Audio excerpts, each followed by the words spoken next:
नमस्कार मेरे प्यारे YouTube के साथियों, मैं हूं मिस्टर एक्स और आज के पॉडकास्ट में आपके लिए एक और बहुत ही ज़बरदस्त और प्रेम भरी डरावनी कहानी लेकर के आ चुका हूं।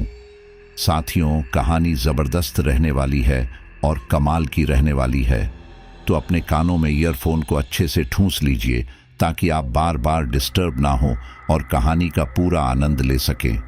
अक्सर कहा जाता है कि जब प्यार किया तो डरना क्या।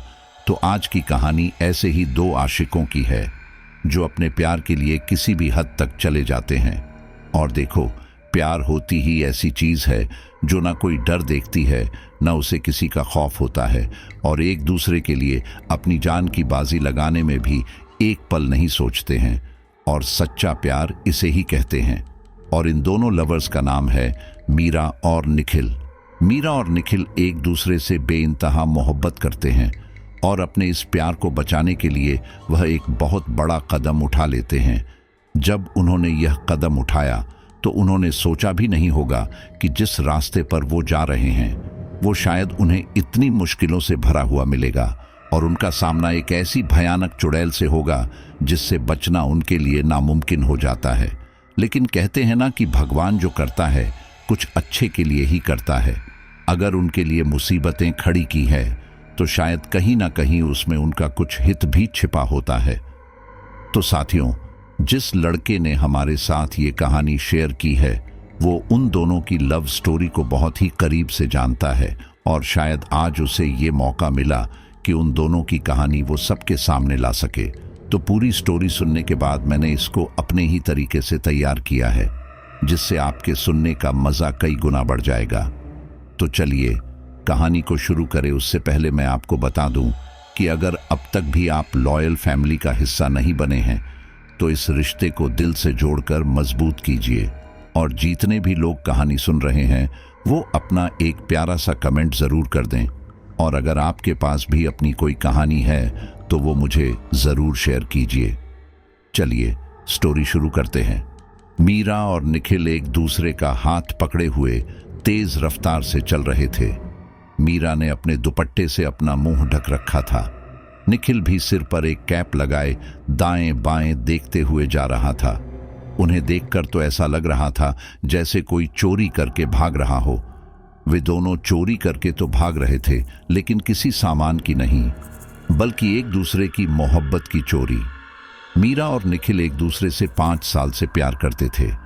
अब उन्हें अपने प्यार को एक नाम तो देना ही था, इसीलिए उन्होंने हमेशा के लिए एक दूसरे के साथ रहने का फैसला किया। लेकिन ये काम इतना आसान नहीं था क्योंकि निखिल एक गरीब लड़का था और मीरा गाजियाबाद के एक अमीर बाप की बेटी। ऐसे में मीरा के पिता ने उनका ये रिश्ता मंजूर नहीं किया। जब मीरा के पिता को निखिल और मीरा के रिश्ते के बारे में पता चला था तभी गुप्ता जी ने फैसला कर लिया था कि मीरा की शादी जल्द से जल्द कहीं और कर दूंगा। गुप्ता जी मीरा के लिए लड़के देखने लगे। ये बात जब मीरा को पता चली तो उसने विरोध किया, लेकिन उसके पापा के सामने उसकी कहाँ चलती। उसने एक बार नहीं कई बार पापा से निखिल के लिए झगड़ा किया, लेकिन उसके पापा उनके रिश्ते को लेकर माने ही नहीं। हद तो उस दिन हो गई जब मीरा के पापा ने मीरा को बताए बिना ही घर में उसकी सगाई का आयोजन कर दिया और जबरदस्ती किसी दूसरे लड़के को अंगूठी पहनाने के लिए मजबूर कर दिया। उस दिन तो मीरा ने दबाव में आकर सगाई कर ली, लेकिन फिर पूरी रात रोती रही। उसने उसी रात फैसला कर लिया था कि वो निखिल के साथ भाग जाएगी। अगली सुबह मीरा ने निखिल से इस बारे में बात की और अपनी सगाई के बारे में भी बताया, जिसे सुनकर निखिल की आंखों में भी आंसू आ गए क्योंकि वो भी मीरा से बहुत प्यार करता था। एक पल को तो निखिल को लगा अब मीरा उससे हमेशा के लिए दूर होने वाली है। और जब मीरा ने भागने की बात कही थी तो निखिल को ये बात सही नहीं लगी थी। उसे डर था कि कहीं मीरा के पापा कुछ गलत ना कर दें, क्योंकि वह गाजियाबाद के अच्छे खासे अमीर लोगों में से थे, इसलिए उनकी पहुंच भी ऊपर तक थी। निखिल के लिए मीरा को लेकर कहीं जाना इतना आसान नहीं था। उसने मीरा को समझाया, मीरा, मुझे नहीं लगता इस तरह से घर छोड़कर भागना कोई उपाय है। देखो, तुम्हारे पापा बहुत अमीर हैं, उनकी पहुंच बहुत ऊंचे ऊंचे लोगों तक है। मैं अगर तुम्हें भगा कर ले भी गया तो वो पुलिस और अन्य अफसर की मदद से हम तक पहुंचे ही जाएंगे।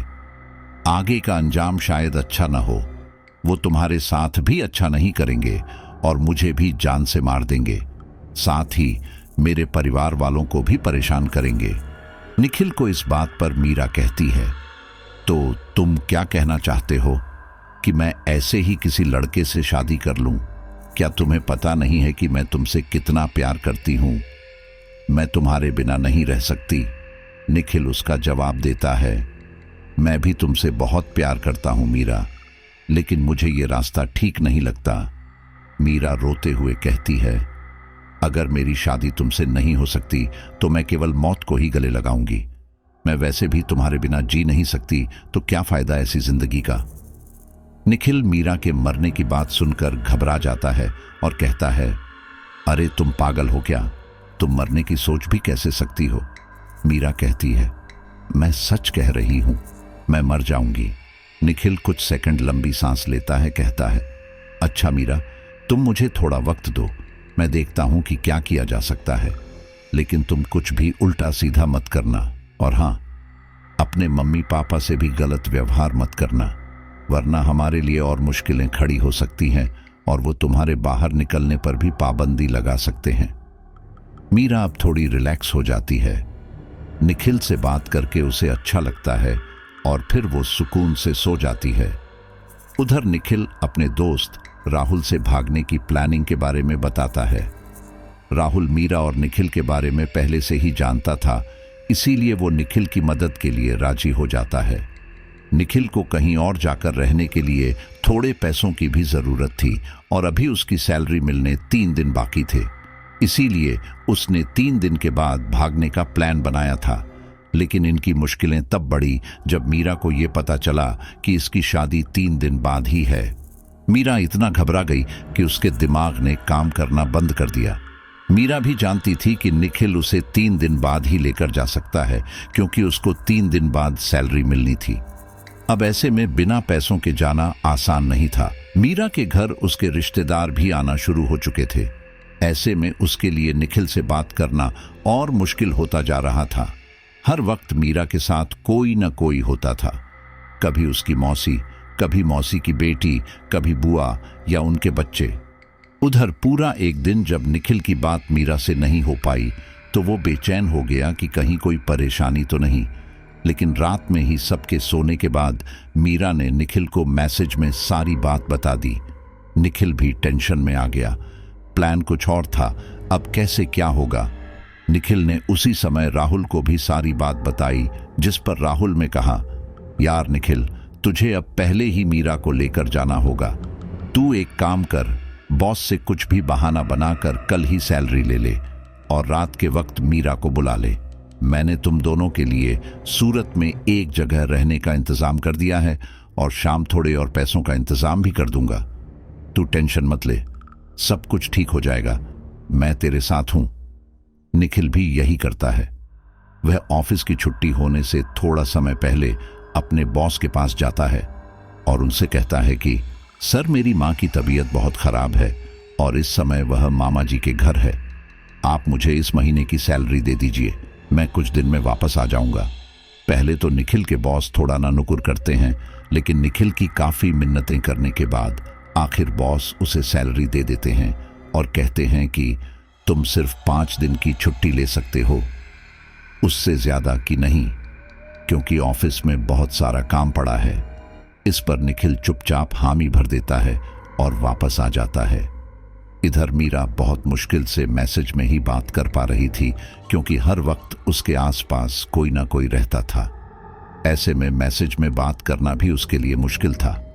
लेकिन किस्मत ने उन दोनों का साथ दिया और दोनों की ये बात तय हुई कि आज रात 10 बजे के बाद निखिल और मीरा धमक स्टूडियो के पास मिलेंगे, क्योंकि वह एरिया काफी सुनसान था और जल्दी से उस सड़क पर कोई आता जाता नहीं था। निखिल के दोस्त राहुल ने दोनों को भागने के लिए अपने भाई के दोस्त से एक कार का इंतजाम करवा लिया था। अब बस निखिल और मीरा रात होने का इंतजार करते हैं। ऐसा लग रहा था जैसे रात कितनी दूर हो। शाम ढल ही नहीं रही थी। मीरा ने भागने का प्लान तो कर लिया था, लेकिन उसे डर भी बहुत लग रहा था कि कहीं घर से जाते वक्त उसे कोई देख ना ले। उसने अपने लिए छोटा सा बैग तैयार किया जिसमें कुछ कपड़े, जरूरत का सामान और थोड़े पैसे भी रख लिए। बहुत इंतजार के बाद 10 बज गए। घर में अभी भी काफी चहल पहल थी क्योंकि शादी को तैयारियां हो रही थीं। मीरा निखिल को मैसेज करके बता देती है कि उसे थोड़ी देर हो सकती है क्योंकि घर के लोग अभी भी जाग रहे हैं। मीरा की आंखों से नींद बहुत दूर थी। इसी बीच मीरा के कानों में एक बात उड़ती उड़ती आती है कि जिस लड़के से उसकी शादी तय हुई है उसका क्रिमिनल रिकॉर्ड रह चुका है। इस लड़के की पहले भी एक शादी हुई थी, लेकिन उस लड़के ने अपनी पहली बीवी को मार दिया था। अब ये अफवाह थी या सच्चाई ये तो नहीं पता, लेकिन ये सब सुनने के बाद मीरा को अपने भागने के फैसले पर जरा भी शक नहीं बचा था। लेकिन वह लकड़ा काफी अमीर है, बस इसीलिए गुप्ता जी चाहते थे कि उनकी लड़की की शादी उसी अमीर लड़के से हो। दूसरी ओर राहुल और निखिल धमक स्टूडियो के सामने कार में बैठे थे। वो भी काफी परेशान थे। उन्हें यह भी डर था कि कहीं कोई आकर उनसे ये न कह दे कि तुम लोग इतनी देर से यहाँ क्यों रुके हो। लगभग रात के 2 बजे के आसपास मीरा के घर में सब सो चुके थे। मीरा ने पूजा घर से मेन गेट की चाबी चुराई और चुपके से घर से बाहर निकल कर आ गई। मीरा के पास कोई साधन नहीं था जिससे वह धमक रोड तक पहुंच पाती। उसने निखिल को मैसेज करके बता दिया कि वह घर से निकल चुकी है, इसीलिए तुम कार थोड़ी आगे ले आओ। वह पकड़े जाने के डर से कोई ऑटो भी नहीं करती है। जल्द ही निखिल और मीरा एक दूसरे से मिल जाते हैं। राहुल निखिल और मीरा से कहता है, लाओ अपने फोन मुझे दो, और ये लो, ये नया फोन है, इसे ट्रैक करना थोड़ा मुश्किल है। अब तुम इसी फोन से कांटेक्ट में रहना। जब मामला थोड़ा नॉर्मल हो जाएगा तब कोई दूसरा फोन ले लेना, और हाँ, कुछ दिन मुझे बिल्कुल भी कांटेक्ट मत करना। तुम दोनों के फोन को मैं आज ही ठिकाने लगा दूंगा। मैंने सारा इंतजाम करवा दिया है, टेंशन की कोई बात नहीं है। निखिल को सूरत का रास्ता पता है, बाकी आने जाने वाले लोगों से पता कर लेना। जब तुम लोग सूरत पहुंच जाओगे तो वहां रेलवे स्टेशन के पास एक हिमालय नाम का ढाबा है। वहां तुम्हें महेंद्र नाम का एक लड़का मिलेगा जो वहीं पर काम करता है। वो तुम्हारे रहने की जगह तुम्हें बता देगा, लेकिन कोई भी गलती मत करना जिससे कि तुम लोग पकड़े जाओ, वरना हम सभी फंसेंगे। और तुम तो जानते ही हो कि मीरा के पापा कैसे आदमी है। निखिल कहता है, हाँ जानते हैं, तभी तो थोड़ा डर लग रहा है। लेकिन यार राहुल, थैंक्स यार, अगर तू नहीं होता तो पता नहीं क्या होता। जैसी भी बात हो तू संभाल लेना और बस दुआ करना कि हम लोग ठीक ठाक वहां पहुंच जाएं। राहुल कहता है, चिंता मत कर यार, सब कुछ ठीक होगा। भाभी का ख्याल रखना। अब मैं चलता हूं। अगर कोई इमरजेंसी हो तो किसी पीसीओ से या किसी दूसरे नंबर से मुझे फोन कर सकते हो। ठीक है, अब यार बाय। इतना कहकर राहुल उन दोनों से उनका फोन ले लेता है और वहां से चला जाता है। निखिल और मीरा एक दूसरे का साथ पाकर बहुत सुकून महसूस कर रहे थे, लेकिन साथ ही उनके मन में डर भी था कि कहीं उन्हें कोई पकड़ ना ले। गाजियाबाद से निकलने तक उनका यह डर बना ही रहा। जैसे ही उन्होंने गाजियाबाद का बॉर्डर क्रॉस किया, उन्हें थोड़ा रिलैक्स लगा। अब लगभग दोपहर हो चुकी थी। निखिल ने एक जगह गाड़ी रोककर रेस्टोरेंट से थोड़ा खाना ले लिया और दोनों ने अपनी कार में बैठकर ही खाना खाया, क्योंकि वे अभी कोई रिस्क नहीं लेना चाहते थे। वे नहीं चाहते थे कि उन्हें पब्लिक प्लेस में कोई पहचान ले। शाम होने को थी। रात भर न सोने की वजह से निखिल की आंखों में नींद थी। गाजियाबाद से सूरत की बाएं रोड दूरी लगभग 19 घंटे की थी। निखिल रात से लगातार गाड़ी चला ही रहा था। अगर वह लगातार यूं ही गाड़ी चलाते रहता तो रात के 11-12 बजे तो पहुंच ही जाता। मीरा तो बीच बीच में झपकी ले लेती, लेकिन निखिल को थका हुआ देखकर उसे बिल्कुल भी अच्छा नहीं लगता है। वो निखिल से कहती है, निखिल तुम्हारा चेहरा बहुत उतर गया है, हम किसी होटल में स्टे कर लेते हैं, तुम थोड़ी देर आराम कर लेना, रात से लगातार गाड़ी चला रहे हो। निखिल मुस्कुराकर कहता है, अरे नहीं मीरा, सब कुछ ठीक है, और वैसे भी अगर रास्ते में कहीं जाम नहीं मिलता है तो हम 11-12 बजे तक सूरत तो पहुंच ही जाएंगे। फिर चाहे वहां होटल ले लेंगे या अगर ढाबा खुला होगा तो महेंद्र से मुलाकात कर लेंगे। तुम मेरी टेंशन मत लो। रात के लगभग 8 जाते हैं। अंधेरा हो चुका था। मौसम तो गर्मियों का था, लेकिन आसमानों को बादलों ने घेर रखा था।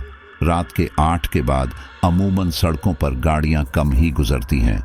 निखिल ने सोचा कि खाने के पैकेट ले लेता हूं, खाना खाकर फिर ड्राइव करूंगा। इसलिए वह एक ढाबे पर अपनी कार रोककर 2 पैकेट खाने के पैक करवा लेता है और कार में बैठकर ही खाने लगता है। निखिल आसपास के लोगों से पूछता है कि यहाँ से क्या कोई शॉर्ट रास्ता है जो हमें सूरत तक ले जाए। तभी आसपास चलने फिरने वाले लोगों में से एक आदमी उसे शॉर्ट रास्ता बताता है, जो कि थोड़ा सुनसान जगह से होकर गुजरता था। वहां आसपास जंगली इलाका भी था। उस आदमी ने निखिल को रास्ता भी बता दिया था और रास्ते की मुश्किलें भी, लेकिन निखिल काफी थका हुआ था, इसीलिए वह रिस्क लेने को तैयार हो गया। निखिल वापस आकर अपनी कार स्टार्ट करता ही है कि तभी बारिश होने लगती है। धीरे धीरे बारिश भी विकराल रूप ले लेती है। निखिल अब तक शॉर्ट रास्ते पर अपनी गाड़ी मोड़ चुका था। बारिश होने के लगभग 1.5 घंटे बाद वह बस मेन रोड आने का इंतजार कर रहा था।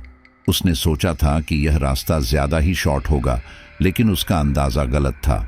निखिल के सोच विचारने के बीच अचानक उसकी कार खराब हो गई। कार को अचानक रुकता देख मीरा कहती है, क्या हुआ निखिल, कार क्यों रुक गई? निखिल अपनी गाड़ी दोबारा स्टार्ट करता है और कहता है, पता नहीं यार, 1 मिनट रुको, बाहर उतर कर देखता हूं। मीरा ने कहा, लेकिन बाहर तो बहुत बारिश हो रही है, तुम भीग जाओगे। निखिल कहता है, लेकिन देखना तो पड़ेगा ना, हम इस बारिश में यहां नहीं रुक रह सकते। और आसपास भी कोई आता जाता नजर नहीं आया कि किसी को रोककर मदद मांग ले। निखिल अपनी कार से नीचे उतर जाता है। सच में बारिश बहुत तेज पड़ रही थी, लेकिन फिर भी निखिल कार का बोनट खोलकर चेक करता है तो कार से धुआं निकल रहा था। निखिल गुस्से में कार को एक लात मारता है और कहता है, ओ शीट, क्या मुसीबत है, अब क्या करूं? और गुस्से में बोनट को नीचे गिरा देता है। निखिल अपने आसपास इधर उधर देखता है, लेकिन अंधेरा होने की वजह से उसे ठीक से कुछ नजर नहीं आ रहा था। मीरा कार के अंदर से ही इशारे से हाथ हिलाकर पूछती है कि क्या हुआ। निखिल वापस कार में आकर बैठ जाता है।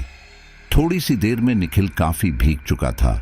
मीरा अपने बैग से छोटी सी टॉवल निकालकर निखिल को देती है, जिससे वह अपना सिर पोंछने लगता है और बताता है कि बोनट के अंदर ही कुछ खराबी है, बिना मैकेनिक के सही नहीं कर सकते। मीरा भी परेशान हो जाती है और कहती है, लेकिन इस सुनसान रास्ते में मैकेनिक कहाँ मिलेगा, और बारिश भी इतनी हो रही है, हम कहीं से मैकेनिक लाएं भी तो कैसे? और मुझे तो बारिश का अंदाजा ही नहीं था, वरना मैं घर से छाता भी लेकर आ जाती। निखिल कुछ देर शांत बैठता है ताकि वह सोच सके कि आगे क्या करना है। बारिश अपना विकराल रूप दिखाने से बाज नहीं आ रही थी और आसमान को देखकर लग भी नहीं रहा था कि बारिश अभी रुकने वाली है, क्योंकि बारिश वैसे भी काफी देर से हो रही थी। साथ ही हवा भी चल रही थी। हवा भी काफी तेज थी, जो कि मीरा और निखिल के शरीर में सिहरन पैदा कर रही थी। आखिर निखिल कहता है, मीरा, मुझे लगता है अब हमें पैदल चलकर ही कोई रास्ता निकालना होगा। यह रास्ता काफी सुनसान है, आसपास झाड़ियां और पेड़ पौधे ही हैं। यहाँ रुकना खतरे से खाली भी नहीं है। हो सकता है कोई जंगली जानवर आ जाए या कोई बदमाश आ जाए। हम दोनों बारिश में भीगते हुए ही आगे की तरफ चलते हैं। अगर कोई दुकान या घर दिखता है तो वहां से मदद मांग लेंगे। मीरा को भी यही ठीक लगता है, इसीलिए वे दोनों कार से नीचे उतर जाते हैं और बारिश में भीगते हुए आगे बढ़ने लगते हैं। मीरा और निखिल के पास की पेड़ वाले छोटे फोन थे और उनमें भी टॉर्च नहीं थी, वरना उसकी मदद से वे लोग अंधेरे को काटते हुए आगे बढ़ सकते थे। लेकिन अफसोस, जब रास्ते में परेशानियां आनी तो उन्हें कौन मिटा सकता है। लेकिन हिम्मत करके मीरा और निखिल आगे बढ़ रहे थे। वे लगभग 15 या 20 मिनट के रास्ते पर ही चले थे कि उन्हें सड़क के किनारे एक बहुत बड़ा सा घर दिखता है। शायद वह घर नहीं, वह एक फार्म हाउस था, क्योंकि उसके आसपास और कोई भी घर नहीं था, सिर्फ मैदान था या फिर झाड़ झांकुड़ और थोड़ा बहुत जंगल का एरिया। उस फार्म हाउस में 2 बल्बों की रोशनी साफ तौर पर देखी जा सकती थी, जो कि बाहर की तरफ ही लगे हुए थे। निखिल की नज़र जब उस फार्म हाउस पर पड़ती है तो निखिल का मन गदगद हो जाता है। वह सोचता है कि यहाँ से मदद जरूर मिल जाएगी। निखिल और मीरा फार्म हाउस की तरफ बढ़ जाते हैं। फार्म हाउस का बाहरी दरवाजा काफी बड़ा था, उस पर कोई ताला भी नहीं था, जो कि इन दोनों के लिए एक पॉजिटिव पॉइंट था। निखिल और मीरा मेन गेट को खोलकर अंदर वाले गेट तक पहुंचते हैं। निखिल बेल बजाता है, लेकिन कोई दरवाजा नहीं खोलता। निखिल अपने मोबाइल में समय देखता है तो 11:15 बज रहे थे। मीरा कहती है, क्या पता कोई अंदर है भी या नहीं। निखिल बोला, अंदर तो कोई ना कोई होगा, वरना लाइट नहीं जलती। हो सकता वक्त काफी ज्यादा गया है तो सो गए होंगे। लेकिन तभी दरवाजा खुलता है और निखिल और मीरा थोड़ा चौंक जाते हैं। उन्होंने अचानक दरवाजा खुलने की उम्मीद नहीं की थी। उनके सामने 25-26 साल का एक लड़का खड़ा था। उसे देखने से लग रहा था कि वो यहाँ का नौकर होगा। निखिल थोड़ा हिचकिचाते हुए कहता है, अरे भाई, थोड़ी दूरी पर हमारी कार खराब हो गई है, आप हमारी मदद कर देते तो आपकी बहुत मेहरबानी होती है। वो लड़का मीरा को और निखिल को ऊपर से नीचे तक घूर कर देखता है। निखिल को उस लड़के का घूरना अच्छा नहीं लगता, लेकिन उस समय निखिल उसकी मदद चाहता था, इसलिए शांत खड़ा रहा। वह लड़का बोला, क्या मदद चाहिए आपको मेरी?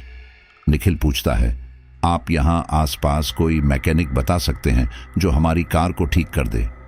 वह लड़का कहता है, इस समय कोई मैकेनिक मिलना मुश्किल है, और इतनी बारिश में तो और भी ज्यादा मुश्किल। क्या आपने वक्त नहीं देखा? इस समय तक तो अधिकतर लोग अपने अपने घरों में ही होते हैं, और बारिश के मौसम में कौन ही अपने घर से बाहर निकलता है। तो आप लोग अपने घर से बाहर क्यों घूम रहे हो? ऐसा लग रहा था जैसे कि वो लड़का इन्हें डांट रहा है, लेकिन वो क्या जाने कि निखिल और मीरा किस मुसीबत में अपने घर से बाहर आए हैं। निखिल और मीरा चुपचाप खड़े रहते हैं। वो लड़का भी दोनों की मजबूरी समझ सकता था, इसलिए वह कहता है, मैं आपकी बस इतनी मदद कर सकता हूं कि आप आज रात यहां रुक जाएं। निखिल और मीरा यही तो चाहते थे, लेकिन उनकी कहने हिम्मत नहीं हो रही थी, क्योंकि एक अनजान लड़का और लड़की को अपने घर में इस तरह से कौन ही आने देता है। निखिल खुश होकर कहता है, भाई, तुम्हारा बहुत बहुत शुक्रिया, तुमने हमारी काफी टेंशन कम कर दी। मैं सुबह होते ही किसी मैकेनिक को अपनी कार दिखा दूंगा। मीरा और निखिल को लग रहा था कि वे एक सुरक्षित जगह पर पहुंच चुके हैं, लेकिन क्या उनके लिए फार्म हाउस सच में सुरक्षित था? निखिल और मीरा काफी भीग चुके थे, इसीलिए वो लड़का उनसे कहता है कि आप ऊपर वाले कमरे में जाकर कपड़े बदल लो, हमारे साहब के कपड़े ऊपर वाले कमरे में ही रखे हैं। फिर वह लड़का मीरा से कहता है, आपके लिए कपड़े मैं लाकर देता हूं। वो लड़का मीरा को एक साड़ी लाकर दे देता है। मीरा भी जल्दी से जाकर अपने कपड़े बदल लेती है और निखिल भी कपड़े बदल कर नीचे आ जाता है। वह लड़का अपना नाम हरि बताता है। निखिल एक बार फिर हरि का शुक्रिया अदा करता है और कहता है, हरि भाई, तुम्हारी वजह से आज हम बारिश से बच गए, वरना हमें तो उस जंगल में ही रात काटनी थी। हरि मुस्कुराकर कहता है, कोई बात नहीं, वैसे भी यहाँ आसपास का एरिया सुरक्षित नहीं है, जंगली जानवर भी घूमते हैं। अच्छा किया कि आप लोग यहाँ आ गए। हरि के चेहरे पर एक अजीब ही मुस्कान थी, जो कि निखिल को थोड़ी अजीब लगी। हरि ने कहा, आपके लिए खाना या चाय वगैरह कुछ ला दूं? निखिल कहता है, अरे, खाना तो हमने खा लिया था, रास्ते से खाकर ही आए थे। हाँ, अगर आपको परेशानी ना हो तो आप हमारे लिए 2 कप चाय ला सकते हैं, क्योंकि ठंड लग रही है। वो हवा के साथ बारिश हो रही है ना। निखिल थोड़ा हिचकिचा रहा था, लेकिन फिर भी वह हिम्मत करके कहता है। हरि जवाब में कहता है, हाँ ठीक है, मैं लेकर आता हूं, आप लोग यही रहिए। हरि रसोई में चाय बनाने के लिए चला जाता है। तभी मीरा अपनी जगह से उठती है और वह हॉल में इधर उधर घूमने लगती है। हॉल में काफी पुरानी पुरानी चीजें रखी थीं, जैसे कि एक फूलदान जो कि ब्रिटिश के जमाने का था और उस पर एक वर्ष भी लिखा हुआ था, 1800 या आगे और कुछ, लेकिन वह साफ दिखाई नहीं दे रहा था। मीरा उसे समझने की कोशिश करती है, लेकिन वह नाकामयाब रहती है। वह फार्म हाउस की एक एक चीज को बहुत गौर से देखती है। उसे ऐसा लग रहा था कि यहाँ पर और भी लोग हैं। वह निखिल से कहती है, निखिल, मुझे यहाँ थोड़ा अजीब सा लग रहा है। निखिल कहता है, अजीब सा मतलब? सब कुछ ठीक ही तो है, मीरा कहती है, हाँ ठीक तो है, लेकिन क्या तुम्हें लगता है हम यहाँ सुरक्षित हैं? निखिल कहता है, हाँ ऑफ कोर्स, हम गाजियाबाद से काफी दूर आ चुके हैं और सूरत पहुंचने ही वाले हैं। मुझे नहीं लगता कि तुम्हारे घर वाले यहां तक एक रात में पहुंच जाएंगे, लेकिन हाँ, उन्होंने तुम्हारी तलाश तो शुरू कर ही दी होगी। मीरा थोड़ी मायूस हो जाती है और निखिल के पास आकर बैठ जाती है। निखिल मीरा से कहता है, मीरा, मैं समझ सकता हूं, इस तरह घर से भागकर तुम्हें भी अच्छा नहीं लग रहा है और मुझे भी ठीक नहीं लग रहा है, लेकिन हमारी भी बस मजबूरी है जो हम ही जानते हैं। तुम चिंता मत करो, एक दिन सब कुछ ठीक हो जाएगा। निखिल और मीरा बातें कर ही रहे थे कि उसी समय फार्म हाउस की लाइट चली जाती है। जैसे ही लाइट जाती है वैसे ही आसमान में बिजली बहुत जोरों के कड़कड़ाती है। बिजली की आवाज इतनी तेज थी कि मीरा डर कर निखिल के सीने से लग जाती है। निखिल भी मीरा को कसकर पकड़ लेता है और कहता है, डरो मत, लाइट अभी आ जाएगी। निखिल हरी को आवाज लगता है। हरी भी रसोई से आवाज देकर कहता है, साहब डरिए मत, अपने दाएं ओर उठेंगे तो आपको एक टेबल दिखेगी, वहां पर मोमबत्ती और माचिस रखी है, आप मोमबत्ती को जला लीजिए, मैं बस आ रहा हूं। निखिल भी वैसा ही करता है। वह अपने छोटे मोबाइल की हल्की सी रोशनी के साथ दाएं तरफ रखी टेबल से मोमबत्ती उठाकर उसे जला देता है। हरी भी एक ट्रे में 2 कप चाय और एक जलती हुई कैंडल लेकर आ जाता है। चाय पीकर निखिल और मीरा के अंदर एनर्जी आ जाती है।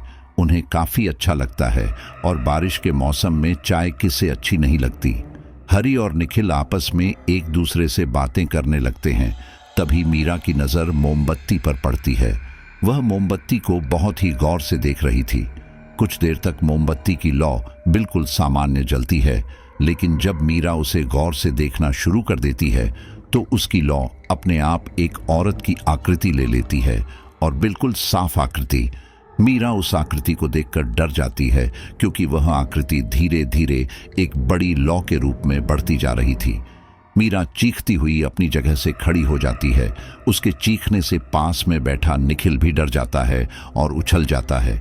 निखिल मीरा से पूछता है, क्या हुआ, क्यों चीखी मीरा?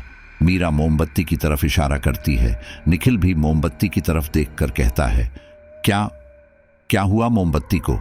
मीरा कहती है, वो लौ नहीं थी, कुछ और था। निखिल, मुझे यहां ठीक नहीं लग रहा है। मीरा निखिल के गले लग जाती है। निखिल हरी की तरफ देखता है। हरी शांत था। निखिल मीरा को समझाता है, मीरा कुछ नहीं है, शायद थकान की वजह से तुम्हें धोखा हुआ है। मीरा मन में सोचती है, क्या सच में ये लौ उसका वहम थी, या उसे जो फील हो रहा है वो यूं ही नहीं हो रहा था? क्या सच में फार्म हाउस में कुछ गड़बड़ थी? यह मीरा के मन पर डर था। हरी कहता है, मुझे लगता है मैडम ज्यादा थक चुकी है, आप लोग आराम कर लीजिए, 12 बज चुके हैं। निखिल कहता है, हाँ हरी, तुम ठीक कह रहे हो, तुम हमें बता दो हम कहाँ सोए। हरी कहता है, जिस कमरे में आपने कपड़े बदले थे आप दोनों वहीं जाकर सो जाइए, और कोई परेशानी हो तो मैं नीचे इस कमरे में सो रहा हूं। और वह एक कमरे की ओर इशारा करते हुए कहता है, आप मुझे यहां से उठा दीजिएगा। निखिल हाँ में गर्दन हिलाता है और मीरा को ऊपर ले जाता है। निखिल हल्के हल्के कदमों से चल रहा था, क्योंकि उसके हाथ में मोमबत्ती थी। जैसे जैसे निखिल आगे बढ़ रहा था, मीरा उसके साथ ही चल रही थी, और मीरा को एहसास हो रहा था कि उसके पीछे भी कोई चल रहा है। मीरा ने पीछे पलट कर देखा, लेकिन वहां कोई नहीं था। निखिल और मीरा ऊपर वाले कमरे तक पहुंच जाते हैं। निखिल मीरा से कहता है, चलो अब सोने की कोशिश करो, बस सुबह तक की ही बात है। मीरा हाँ में सिर हिलाती है और करवट बदलकर आंखें बंद कर लेती है। निखिल तो बहुत ज्यादा थका हुआ था, इसीलिए वो तुरंत सो जाता है। रात के करीब 2 बजे मीरा को कुछ सामान गिरने की आवाज आती है, जिससे उसकी आंख खुल जाती है। कमरे में मोमबत्ती तो जल रही थी, लेकिन उसकी रोशनी इतनी ज्यादा नहीं थी है कि कमरे में रखी चीजें अच्छे से दिख सके। कमरा भी काफी बड़ा था। मीरा अपनी जगह से उठती है और मोमबत्ती हाथ में लेकर कमरे में देखती है कि क्या सामान गिरा है। मीरा अपने बिस्तर से जैसे ही 2 कदम आगे बढ़ती है, उसे सामने एक अलमारी दिखती है जिसका दरवाजा खुला हुआ था। मीरा सोचती है शायद इसी दरवाजे की आवाज होगी। वो अलमारी का दरवाजा बंद करके जैसे ही मुड़ जाती है, अगले ही पल अलमारी का दरवाजा खटखट बोलने लगता है। मीरा को अच्छे से एहसास हो चुका था कि ये खटखट की आवाज अलमारी से ही आ रही है। मीरा की हिम्मत नहीं हो रही थी कि वो पीछे पलट कर देखे, लेकिन आवाज लगातार आ रही थी। कमरे में 2 खिड़कियां थीं और दोनों ही खुली थी। मीरा का ध्यान जब खिड़कियों पर जाता है तो अपने मन को मनाने के लिए यही सोचती है कि शायद हवा की वजह से ऐसा हो रहा है, इसीलिए मीरा कमरे की दोनों खिड़कियों को बंद कर देती है। अब खटखट की आवाज भी रुक चुकी थी। मीरा पलटकर अलमारी की तरफ देखती है तो अलमारी का दरवाजा खुला हुआ था, लेकिन अब वो बिना डर के अलमारी बंद कर देती है और अपने बिस्तर पर आकर लेट जाती है। मीरा अपनी बहादुरी पर मुस्कुरा रही थी। उस रात दोनों आराम से सो जाते हैं। सुबह होती है लेकिन बारिश नहीं रुकती और बादल अब भी काले बादलों से घिरा हुआ था। आसमान को देखकर नहीं लग रहा था कि अभी कुछ और देर बारिश रुकेगी। फ्रेश होकर निखिल और मीरा नीचे हॉल में आ जाते हैं। हरी ने उनके लिए नाश्ता बना दिया था। वे दोनों नाश्ता कर रहे थे। बाहर घर की घंटी बजती है। घर की घंटी बजाता देख निखिल और मीरा के मन में एक डर दौड़ता है, वही डर जिससे बचकर ये लोग गाजियाबाद से इतनी दूर सूरत जा रहे थे। मीरा के परिवार वालों का डर कि कहीं पुलिस तो उन्हें ढूंढने नहीं आई है। इतनी बारिश में फार्म हाउस पर और कौन आ सकता है? हम तो हालात के मारे थे, इसीलिए यहां आ गए। निखिल और मीरा के मन में यही सारी बातें चल रही थी। निखिल और मीरा नाश्ता करते करते रुक गए थे, लेकिन जैसे ही दरवाजा खुला तो सामने एक अधेड़ उम्र की औरत खड़ी थी जिसे मीरा और निखिल नहीं पहचानते थे। हरी जैसे ही उस औरत को देखता है वह दोनों हाथ जोड़कर उन्हें प्रणाम करता है। वह औरत भी आशीर्वाद देते हुए अंदर आ जाती है। वो औरत निखिल और मीरा की तरफ देखती है तो हरी भी इशारे में उस औरत से कहता है कि वह सब बता देगा। वो औरत हॉल में बने एक कमरे में चली जाती है। निखिल और मीरा को नाश्ता ना करते हुए देख हरी समझ जाता है कि ये दोनों भी उस औरत को देखकर थोड़ा असमंजस में पड़ चुके हैं। इसलिए वह कहता है, अरे साहब, आप नाश्ता कीजिए, ये यहाँ की मालकिन है, मैं इन्हें सब बता दूंगा, अब आराम से रुकिए। निखिल भी मुस्कुरा देता है, लेकिन फिर भी उसके मन में थोड़ा डर तो था ही कि कहीं वह औरत इन दोनों पर शक न करे कि एक लड़का लड़की साथ में क्या कर रहे हैं, क्योंकि निखिल ने तो हरी से ये कहा था कि वह किसी काम से सूरत जा रहे हैं और पति पत्नी हैं। लेकिन बड़े बुजुर्ग इस चीज को बहुत अच्छे से पहचान पाते हैं कि आपस में 2 लड़के लड़कियां पति पत्नी हैं या नहीं। अब निखिल को बस यही इंतजार था कि जल्दी से बारिश रुक जाए और वे इस फार्म हाउस से निकल जाएं, लेकिन आसमान को देखकर दूर से दूर नहीं लग रहा था कि बारिश अब भी रुकने वाली है। नाश्ता करने के बाद निखिल हरी से कहता है, हरी, अगर तुम मेरे साथ किसी मैकेनिक को ढूंढने चलो तो तुम्हारी बहुत मेहरबानी होगी। मुझे नहीं लगता ये बारिश रुकने वाली है, लेकिन हमें निकलना है। हरी कहता है, लेकिन साहब, इतनी बारिश में आप कैसे जाएंगे? रास्ता तो काफी खराब है।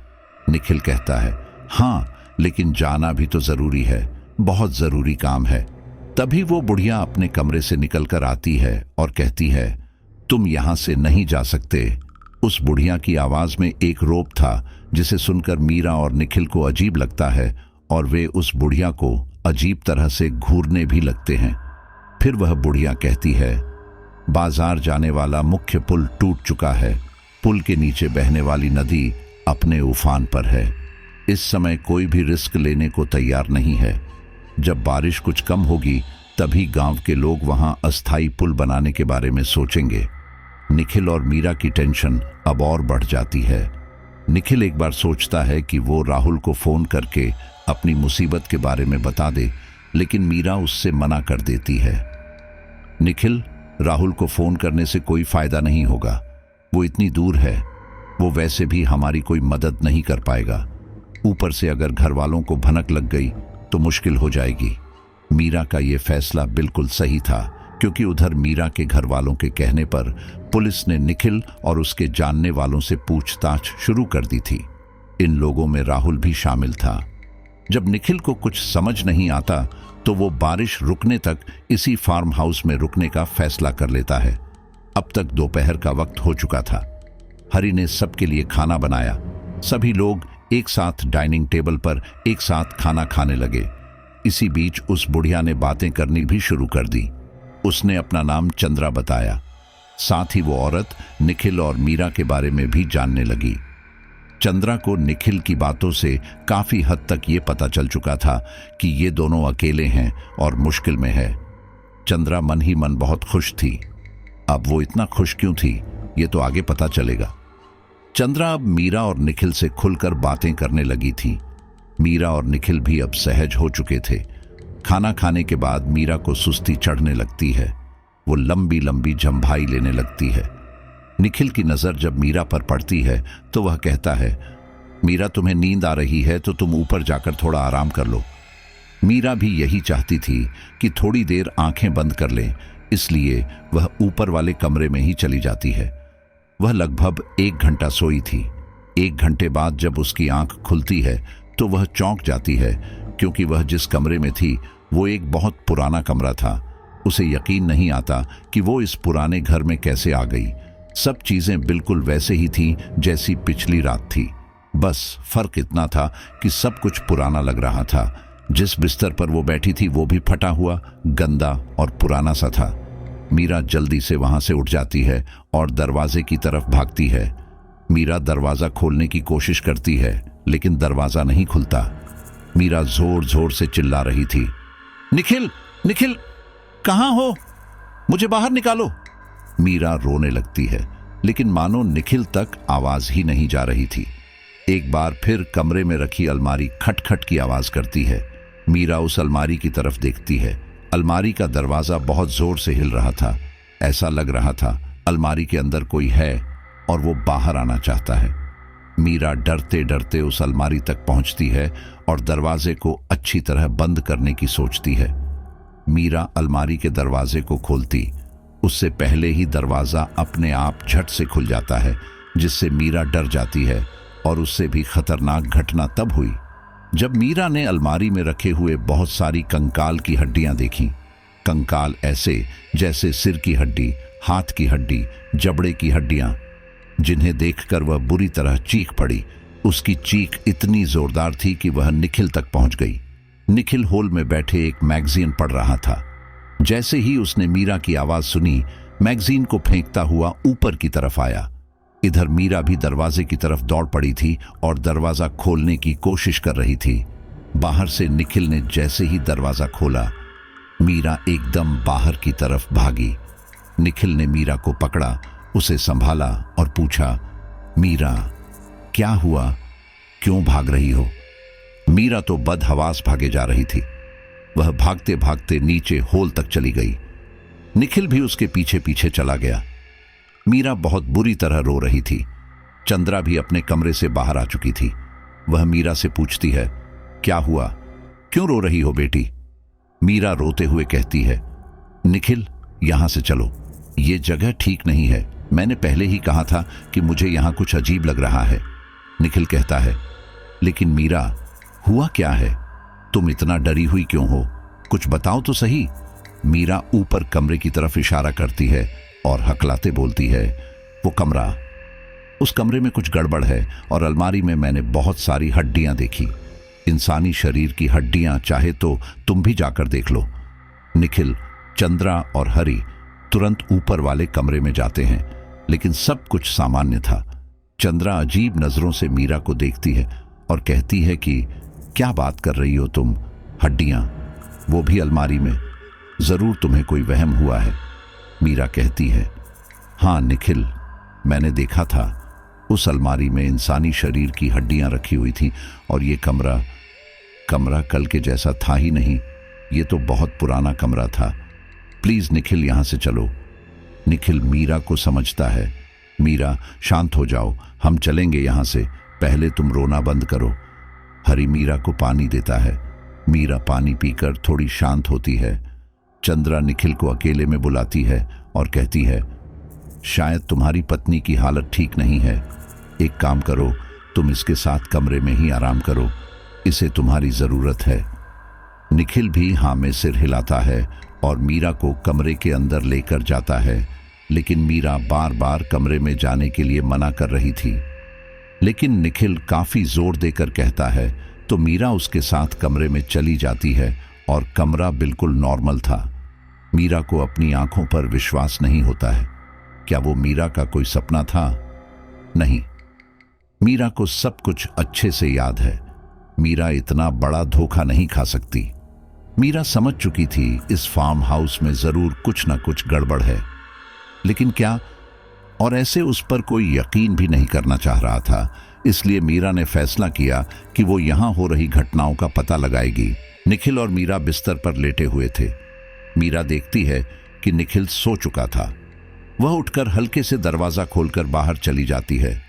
मीरा ऊपर की ग्रिल से ही नीचे झांक कर देखती है कि हॉल में कौन कौन है, लेकिन हॉल में कोई नहीं था। मीरा जिस कमरे में सोई थी उस कमरे के बराबर में 2 और कमरे थे। मीरा दबे पांव एक एक करके उन कमरों में जाती है। दोनों कमरे बिल्कुल सामान्य थे। वो कमरों का अच्छी तरह निरीक्षण करती है, लेकिन उसे कुछ संदिग्ध नहीं दिखता। अब मीरा नीचे हॉल में जाती है। नीचे हॉल में भी 3 कमरे थे। एक में चंद्रा खुद रहती थी और एक में हरी। इसीलिए मीरा 2 कमरों को छोड़कर तीसरे कमरे में जाती है जो किनारे पर था। मीरा उस कमरे में जाकर लाइट ऑन करती है तो वहां पर बहुत सारी किताबें रखी थी। वो एक तरीके से बेडरूम भी था, लेकिन लग लाइब्रेरी भी रहा था।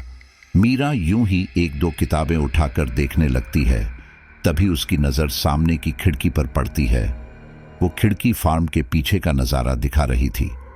फार्म के पीछे का नजारा तो ऊपर कमरे में बनी खिड़कियां भी दिखा रही थी, लेकिन मीरा या निखिल ने ये जानने की कोशिश नहीं की कि यहां आसपास क्या है क्या नहीं। मीरा खिड़की के पास जाकर बाहर की तरफ देखती है तो उसे एक आउट हाउस दिखाई देता है। मीरा मन ही मन सोचती है, मैंने तो ये देखा ही नहीं, एक बार वहां भी देखकर आती हूं, क्या पता वहां कुछ मिल जाए।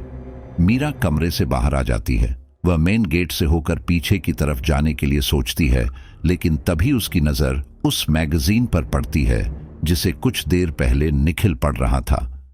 मीरा मैगजीन देखकर थोड़ी हैरान होती है, क्योंकि मैगजीन चंद्रा पर ही लिखी गई थी और उस पर लिखा था सक्सेसफुल वुमेन ऑफ सूरत, जिसे देखकर मीरा थोड़ी हैरान भी होती है कि ये इतनी बड़ी हस्ती है। लेकिन मीरा उसे अनदेखा करके पास में ही रखे एक छाते को उठाती है और बाहर चली जाती है। वह आसपास के इलाके को भी अच्छी तरह देख रही थी और देखते देखते पीछे बने छोटे से आउट हाउस की तरफ जा रही थी। आउट हाउस में दरवाजे पर केवल कुंडी लगी हुई थी, इसलिए वह उस कुंडी को आराम से खोलकर अंदर दाखिल हो जाती है। मीरा वहां की लाइट ऑन करती है तो हैरान रह जाती है, क्योंकि वहां उसे अजीबोगरीब चीजें देखने को मिलती हैं, जैसे कि एक बड़ा मटका जो कमरे के बिल्कुल बीच में रखा हुआ था और उसके चारों तरफ एक गोल घेरा जो कि लाल रंग का था।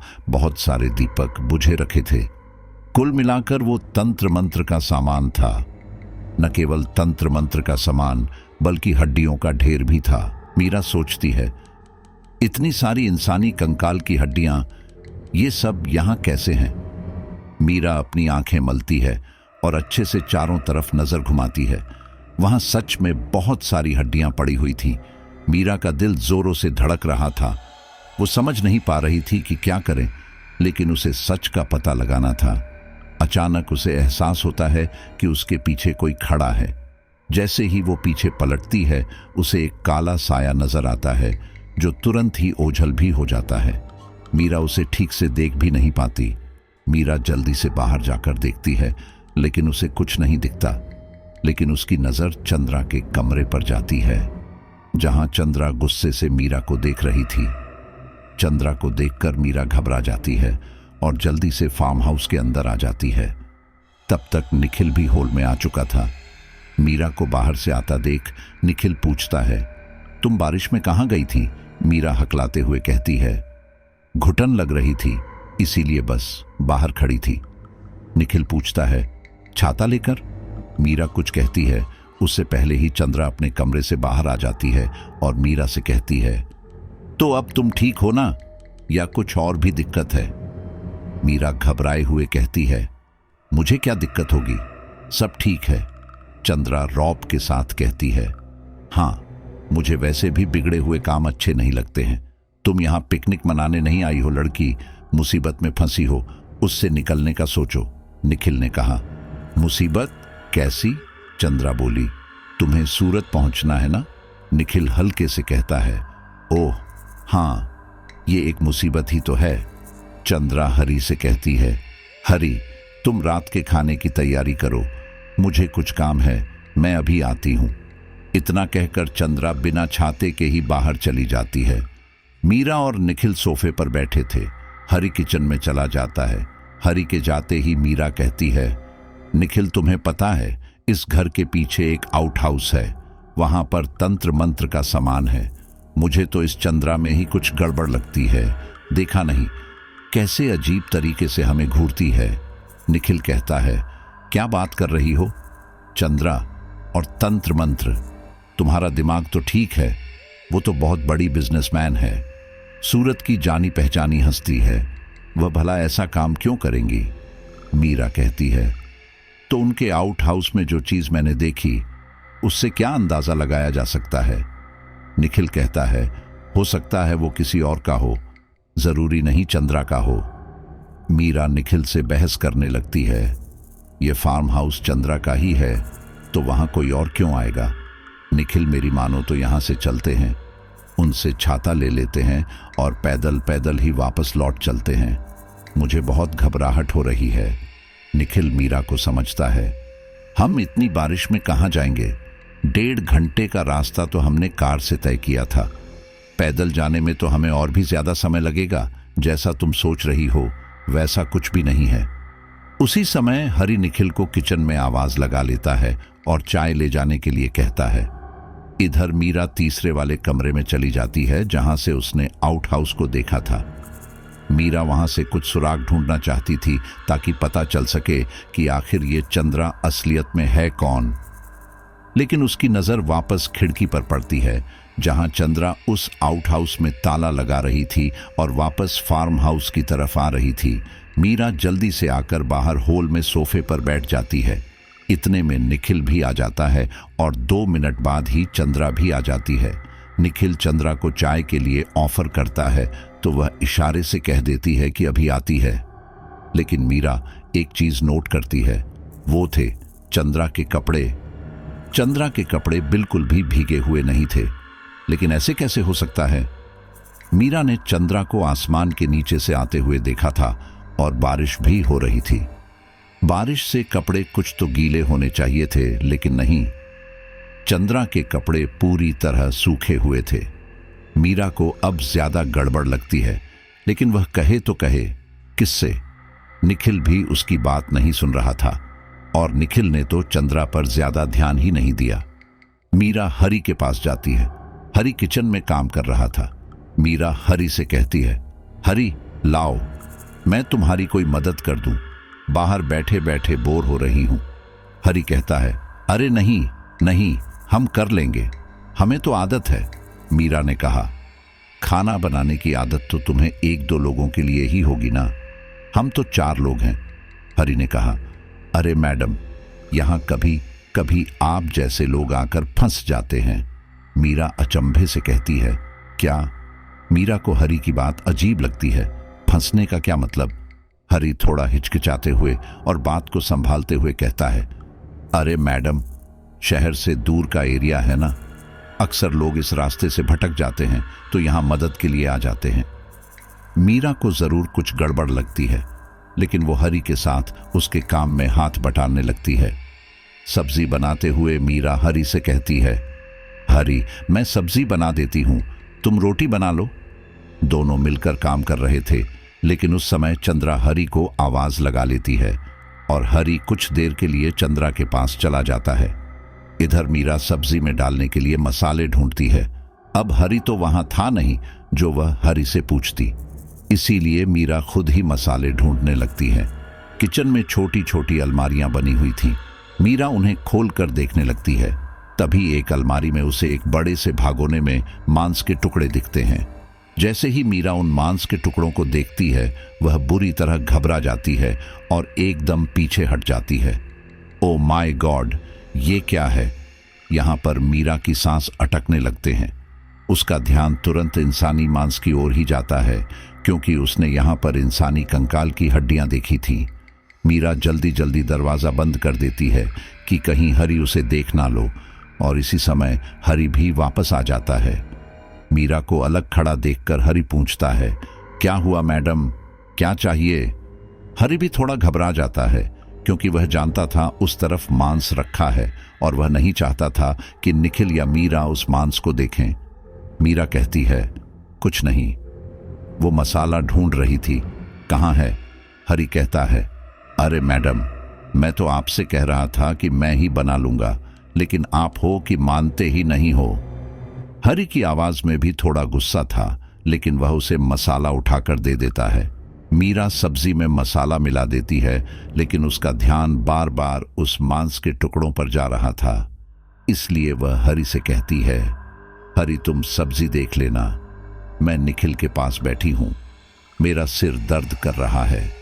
हरी कहता है, हाँ ठीक है मैडम, आप आराम करिए। मीरा बाहर आकर अपना सिर दबाने लगती है। निखिल मीरा से पूछता भी है, क्या हुआ मीरा, तबीयत ठीक नहीं है?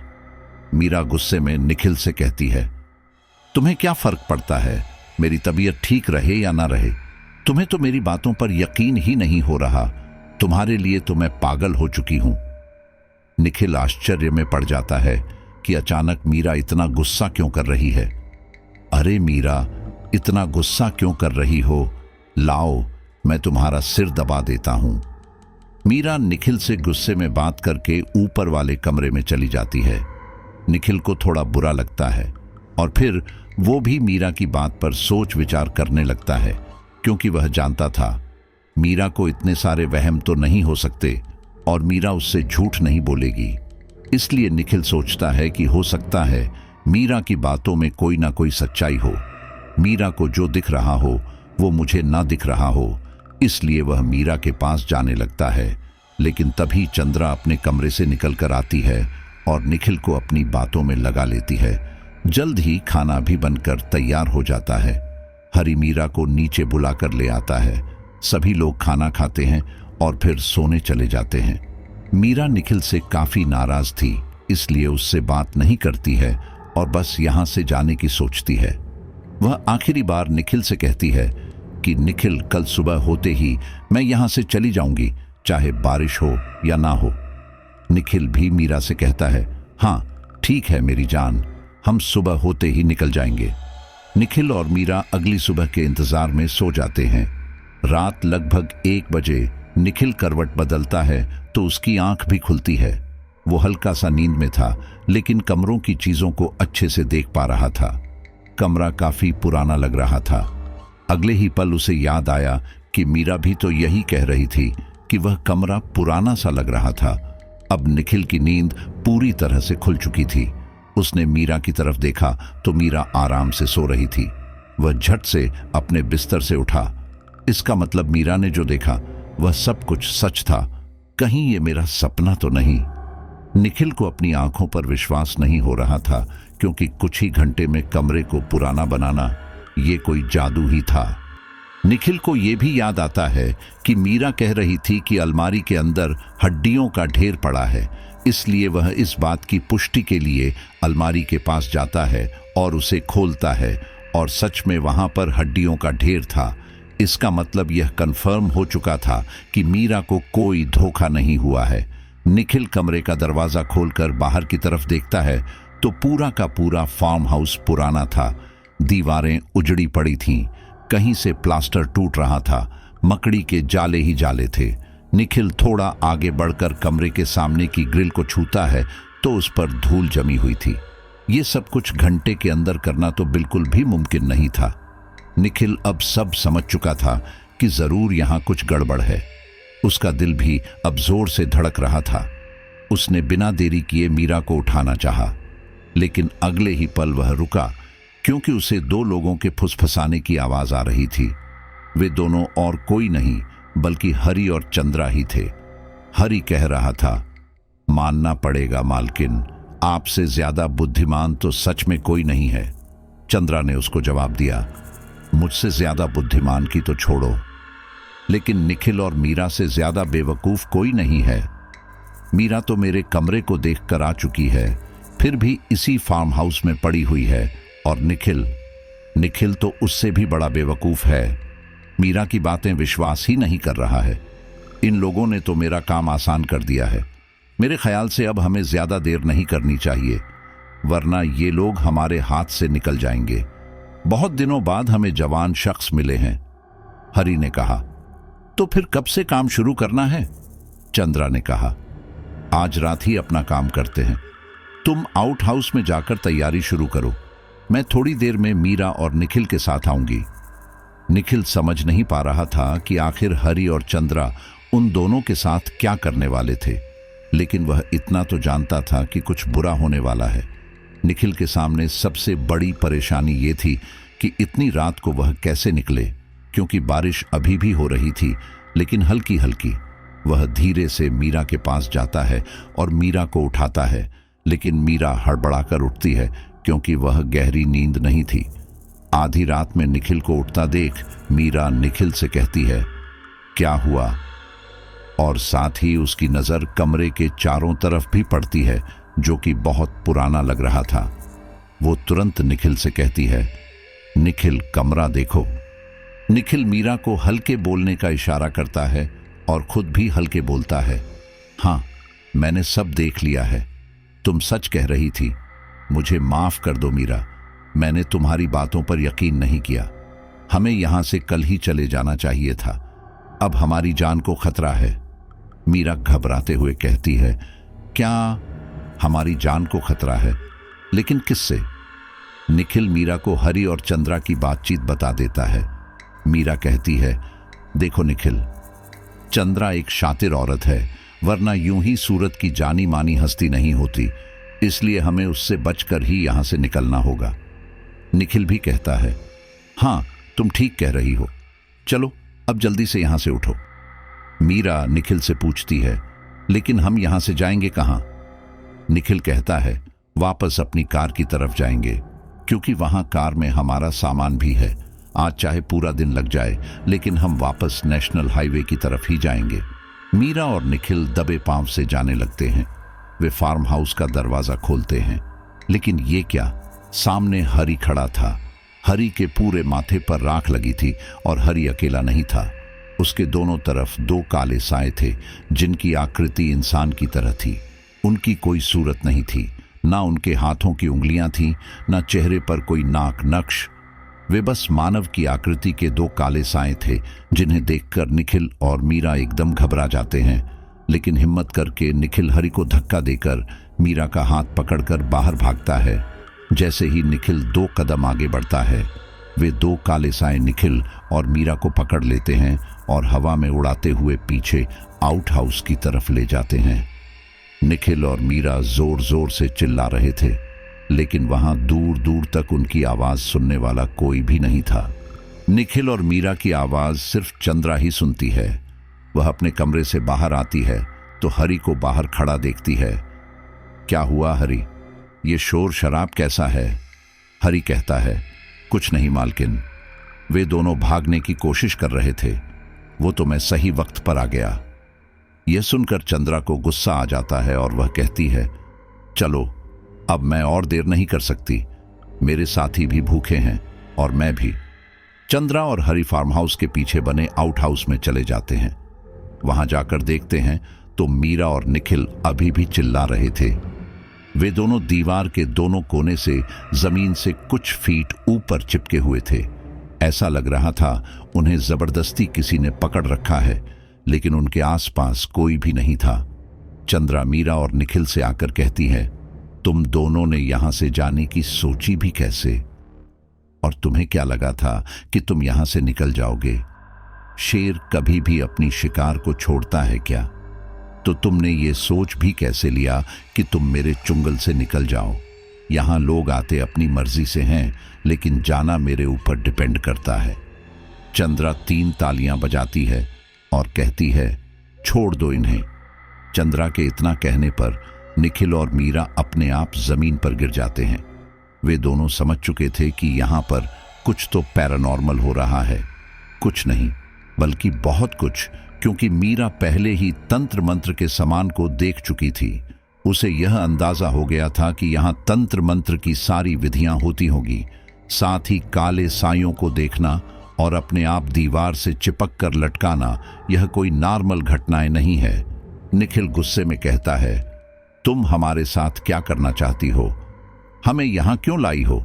चंद्रा हंसकर कहती है, बताया ना कि तुम मेरे शिकार हो। मैं और मेरे साथी भूखे हैं, तुम हमारा खाना हो। मीरा गुस्से में रहती है, तो क्या तुम इंसानों को खाती हो?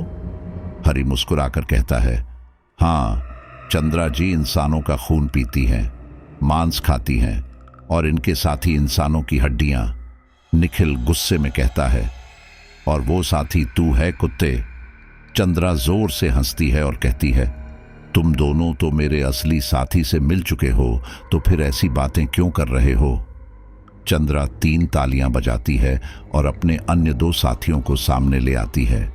ये वही काले साए थे जो अभी निखिल और मीरा को पकड़ कर लाए थे। इन्हें देख रहे हो निखिल? ये काले साए जिनका कोई आकर ही नहीं है। ये 2 शैतान हैं, वे शैतान जिन्होंने मेरा बहुत साथ दिया है। जब दुनिया ने मुझे छोड़ दिया था, यही मेरे साथी थे। इनकी वजह से मुझे बहुत कुछ मिला है और ये आज भी मेरी हर कामना पूरी करते हैं। भगवान ने तो मेरी कभी नहीं सुनी, लेकिन ये मेरे लिए भगवान से बढ़कर हैं। मैं इनकी पूजा करती हूँ और ये मुझे फल देते हैं। मैं इन्हें इंसानी मांस और हड्डियाँ खिलाती हूँ और हड्डियाँ तो इन्हें बहुत ही पसंद है। खास तौर पर जवान लड़के लड़कियों की हड्डियाँ।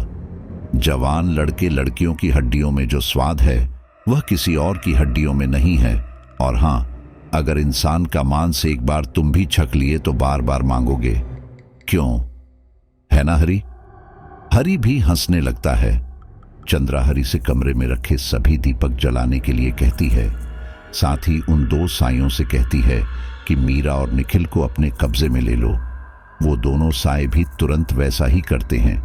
निखिल और मीरा बार बार उन साइयों से खुद को छुड़ाने की कोशिश करते हैं, लेकिन नाकामयाब रहते हैं। चंद्रा एक गोल घेरे के अंदर निखिल और मीरा की बलि की तैयारी करती है। उसके सामने एक बड़ा सा मिट्टी का मटका था। वह मटका एक चूल्हे जैसे अग्निकुंड पर टिका था, जिसमें नीचे से आग जल रही थी।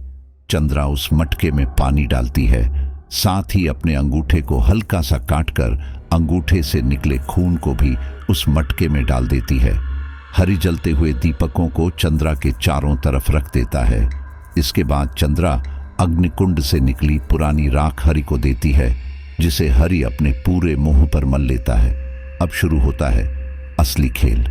चंद्रा मंत्रोच्चारण के साथ मटके के पानी को एक बड़े चमचे से बार बार ऐसे चला रही थी, जैसे कोई चाय या सब्जी को चलाता है। जैसे जैसे चंद्रा अपनी तंत्र मंत्र की विधि कर रही थी, वैसे वैसे उन 2 सायों की पकड़ मजबूत हो जाती है। कुछ देर बाद उसी मटके से उबल रहे पानी की भाप से 2 आकृतियां बनती है, जो धीरे धीरे लगातार बड़ी होती जा रही थी। इस समय वे 2 काले साए निखिल और मीरा को छोड़ देते हैं और वो भाप से बने साए में मिल जाते हैं। चंद्रा की क्रियाविधि देखकर निखिल को अब तक यही समझ आया था कि सब कुछ इसी मटके से जुड़ा है। वे काले साए एक बार फिर निखिल और मीरा की तरफ बढ़ते हैं। एक साया मीरा को तो पकड़ लेता है, लेकिन निखिल जल्दी से उस बड़े मटके को पैर से लात मारकर गिरा देता है, जिससे मटके का सारा पानी जमीन गिर जाता है और बहने लगता है। कुछ ही सेकंड्स में वो पानी आग में बदल जाता है। ऐसा लगता है जैसे आग बह रही हो। हरि जब ये सब देखता है तो इंसानी कंकाल की एक लंबी हड्डी उठाकर निखिल की तरफ फेंकता है और कहता है, जल्दी से उस मटके को फोड़ दो। हरि के मुंह से यह सुनकर निखिल और चंद्रा हरि की तरफ हैरानी से देखते हैं। हरि चिल्लाकर कहता है, इस औरत को खत्म करने का यही एक उपाय है। यह सुनकर निखिल जल्दी से वो हड्डी उठा लेता है और मटके पर जोर जोर से 2-3 वार करता है। जैसे ही मटका टूटता है, उसमें से 1 नहीं, 2 नहीं, बल्कि 8 या 10 आग के साए एक एक करके निकलते हैं। वे सभी साए चंद्रा पर लिपट जाते हैं। चंद्रा बुरी तरह चीख रही थी। वो दो काले साए जो अब तक निखिल और मीरा को पकड़े हुए थे, वो भी चंद्रा पर लपक पड़ते हैं। चंद्रा की खाल पूरी तरह उतर चुकी थी। वो इतनी घिनौनी लग रही थी कि मीरा को उल्टियां होने लगी। अब सभी साए चंद्रा के मांस और उसकी हड्डी को अलग कर रहे थे। शायद वे अपना खाना निकाल रहे थे। इस मौके का फायदा उठाकर हरि अग्निकुंड की निकली पुरानी मिट्टी एक छोटे कटोरे में रखकर निखिल को देते हुए कहता है, लो, इसे अपने पास रखो और यहां से जल्दी निकलो। जैसे ही तुम्हें आग का साया दिखे या काला साया दिखे, उस पर डाल देना। निखिल जल्दी से मीरा का हाथ पकड़ बाहर की तरफ भागता है। जैसे ही वह आउटहाउस का दरवाजा खोलता है, वैसे ही एक आग का साया निखिल के पीछे आ जाता है। हरि जल्दी से गेस्ट हाउस का दरवाजा बंद कर निखिल को आवाज लगाकर उसे चौकन्ना कर देता है। निखिल जब पीछे पलटकर देखता है तो एक आग की आकृति उसके पीछे थी। निखिल जल्दी से एक मुट्ठी राख को उस आग के साए पर छिड़क देता है, जिससे वो आग खुद एक राख का ढेर बन जमीन पर गिर जाती है। निखिल और मीरा फार्म हाउस से निकलकर अपनी कार की तरफ भागते हैं। इधर हरि अग्निकुंड की राख को जमीन पर बह रही आग पर छिड़क देता है और आउटहाउस के बाहर आकर आउटहाउस के चारों कोनों पर 4 अभिमंत्रित 4 कीलें गाड़ देता है। इसके बाद वो आउटहाउस के दरवाजे पर ताला लगाकर खुद भी फार्म हाउस से बाहर की तरफ भागता है। निखिल और मीरा अपनी कार तक पहुंच चुके थे। निखिल जल्दी जल्दी कार से दोनों बैग निकाल लेता है और फार्म हाउस की तरफ गर्दन उचकाकर देखने लगता है। तभी मीरा कहती है, क्या हुआ निखिल, क्या देख रहे हो? अब चलो जल्दी से, कहीं फिर कोई अनहोनी ना हो जाए। निखिल कहता है, मैं हरि का इंतजार कर रहा हूं, मुझे लगता है वो यहां आएगा। मीरा कहती है, लेकिन वो तो आउटहाउस के अंदर है और मुझे नहीं लगता वे सारे आग के साए उसे छोड़ देंगे। तुमने देखा नहीं उन्होंने चंद्रा के साथ क्या किया? निखिल कहता है, हां देखा, लेकिन मुझे सब कुछ जानना है, इसलिए थोड़ी देर रुकते हैं, शायद हरि आ जाए। और सच में थोड़ी देर बाद हरि भागता हुआ इनकी कार की तरफ आ रहा था। निखिल हरि को देखकर मुस्कुराता है। हरि भी हांफता हुआ निखिल के पास पहुंच जाता है। हरि कहता है, चलो जल्दी यहां से निकले, मुझे रास्ता पता है, हम हमारे गांव की तरफ निकलते हैं। आधी रात का समय था। हल्की हल्की बूंदाबांदी हो रही थी। बादल भी काफी हद तक छट रहे थे, लेकिन आसमान में बादलों का आवागमन जारी था। कभी भी एकदम तेज बारिश हो सकती थी। हरि, मीरा और निखिल को कच्चे रास्ते से होते हुए अपने गांव ले जाता है। ये लोग लगभग सुबह 8 बजे के करीब एक गांव में पहुंचते हैं। हरि, निखिल और मीरा को देखकर गांव वाले तुरंत अपने अपने घरों से निकलकर इकट्ठा हो जाते हैं। हरि को देखकर गांव वाले बहुत खुश होते हैं। तभी गांव की भीड़ को चीरती हुई 15 साल की एक लड़की आती है और भैया भैया कहकर हरि से चिपक जाती है।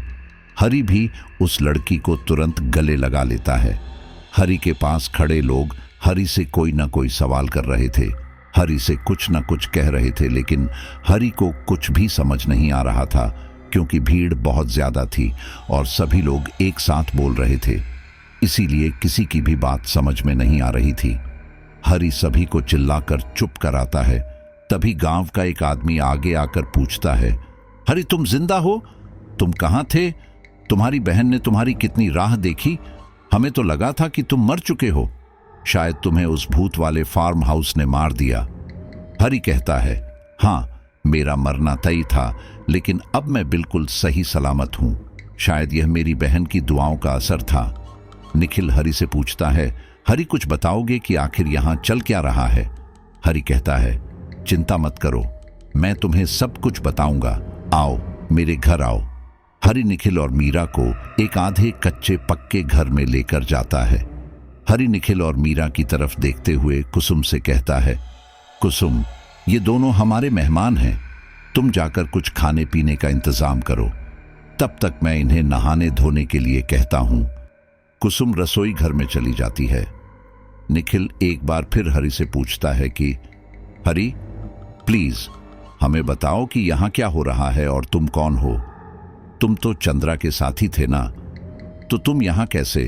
हरि निखिल से कहता है, मैं जानता हूं तुम्हारे मन में बहुत सारे सवाल हैं, लेकिन यकीन करो मैं तुम्हारे सारे सवालों का जवाब दूंगा और यहाँ तुम पूरी तरह से सुरक्षित हो। तुम नहा कर आओ, अच्छे खासे भीग चुके हैं, कपड़े बदल लो, नहीं तो तबीयत खराब हो जाएगी। कुछ ही देर में निखिल और मीरा अपने कपड़े बदल कर आ जाते हैं और कुसुम भी नाश्ता लगा देती है। खाते खाते हरि बताता है, मैं चंद्रा का साथी बेशक जरूर था, लेकिन उसने जबरदस्ती एक तरीके से मुझे बंदी बना रखा था। मीरा हैरानी से पूछती है, क्या सच में तुम वहां एक बंदी थे? लेकिन तुम्हें देखकर तो कभी नहीं लगा कि तुम कोई बंदी होंगे। तुम तो सारे काम खुशी खुशी करते थे। हरि कहता है, वो मेरी मजबूरी थी। चंद्रा ने मुझे भी काफी यातनाएं दी है। वो एक शक्तिशाली औरत है। मैं वहां 2 साल से काम कर रहा हूं और उसने एक बार भी मुझे अकेला नहीं छोड़ा। निखिल शक की नजर से हरि से पूछता है, लेकिन चंद्रा तो सूरत शहर में रहती है ना, तो तुम्हारे साथ हमेशा कैसे रहती होगी? मेरा मतलब तुम कह रहे हो ना कि उसने तुम्हें एक बार भी अकेला नहीं छोड़ा।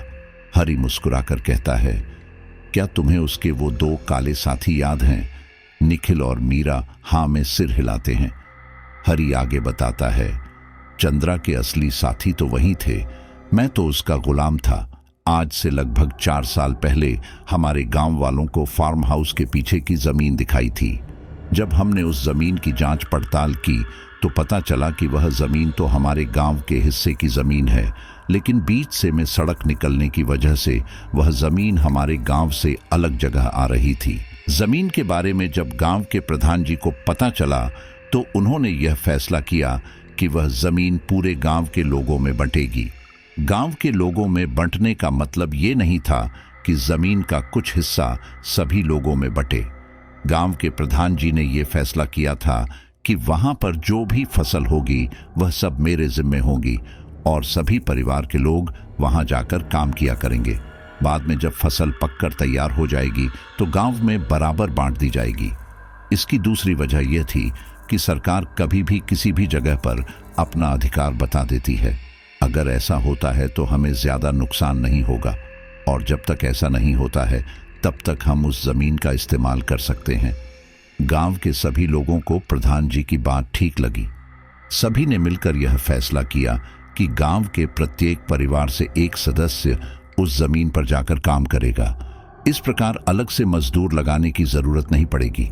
लेकिन कोई नहीं जानता था कि वह जमीन गांव के लोगों को गायब करने का सबक बन जाएगी। निखिल पूछता है, क्या मतलब? उस जमीन ने काफी लोगों को गायब कर दिया? हरि कहता है, उस जमीन ने नहीं, उस जमीन पर जाने की वजह ने। चंद्रा के फार्म हाउस से गुजरकर ही उस जमीन पर जाया जाता था। चंद्रा को यह सब बिल्कुल भी पसंद नहीं था। उसने कई बार गांव वालों को रोका टोका था, लेकिन गांव वालों पर जैसे कोई असर ही नहीं हुआ, और असर होता भी क्यों? हम कौन सा उसके फार्म हाउस के अंदर से होकर जाते थे। फार्म हाउस की बाउंड्री से अलग होकर ही हम अपनी जमीन पर जाया करते थे। गांव के लोग ये बात समझ ही नहीं पाते थे कि चंद्रा को उस ओर जाने में क्या दिक्कत होती है। जब धीरे धीरे गांव के लोग गायब होने लगे तब चंद्रा पर शक हुआ, और अगर चंद्रा मुझे भी अपने कब्जे में ना लेती तो शायद पता ही नहीं चल पाता कि गांव के लोग कहाँ गायब हो रहे थे। मीरा पूछती है, कहाँ गायब हो रहे थे? हरि कहता है, और कहाँ? चंद्रा ही उन्हें गायब कर रही थी। चंद्रा कोई साधारण महिला नहीं थी। वह एक जादूगरनी थी, एक चुड़ैल थी, एक बहुत बुरी औरत थी। भगवान उसे माफ नहीं करेगा। वह शैतान की पुजारन थी। लोगों के बीच वह एक बहुत ही सफल औरत होगी, लेकिन कोई नहीं जानता उसकी सफलता के पीछे का राज क्या था। उस राज को मैंने देखा है। चंद्रा का असली साथी मैं नहीं, बल्कि वह 2 काले साए थे, और वह काले साए और कोई नहीं बल्कि शैतान के 2 रूप थे। चंद्रा को गांव के लोगों का उस ओर से निकलना गुजरना इसलिए बुरा लगता था क्योंकि उसे डर था कि कहीं उसकी सच्चाई लोगों को पता ना चल जाए। जब से मैं चंद्रा के साथ था, लगभग 20-22 लोगों को चंद्रा ने मारकर उनकी बलि दी है और उनका खून पिया है। न केवल खून पिया है बल्कि उनके मांस को भी खाया है, और बचा हुआ मांस और हड्डियां अपने उन 2 शैतानों को खिलाई हैं। निखिल कहता है, लेकिन हरि, मेरी एक बात समझ नहीं आई। तुम भी तो इस गांव के थे, लेकिन उसने तुम्हें अपना गुलाम क्यों बनाया? मेरा मतलब, वो तुम्हें भी तो मार सकती थी ना? हरी कहता है, हाँ मार सकती थी, लेकिन उसके फार्म हाउस में केवल गांव के लोग ही नहीं फंसते थे, इधर उधर से आने जाने वाले मुसाफिर भी फंस जाते थे, जैसे कि आप लोग। और दूसरी बात, चंद्रा के लिए अकेले लोगों को संभालना और उनकी बलि देना थोड़ा मुश्किल काम था। हालांकि उसके 2 काले साए उसकी बहुत मदद करते थे, लेकिन कुछ काम ऐसे थे जो उस फार्म हाउस से बाहर निकलकर करने पड़ते थे। चंद्रा बहुत बड़ी हस्ती थी, कभी कभी उसे कब्रिस्तान और शमशान जैसी जगहों पर जाना पड़ता था। उसे डर था कि अगर किसी ने उसे ऐसी जगह पर देख लिया तो उसका नाम खराब होगा, इसलिए उसे एक ऐसे आदमी की जरूरत थी जो कहीं भी जा सके, और उसे वो आदमी मैं मिल गया। उसने मुझे डरा धमकाकर अपना काम करवाया। बस यही मेरी बदनसीबी थी, या फिर खुशनसीबी समझो, जो मैं उसका कैदी बन गया और उसके राज का पता चल गया।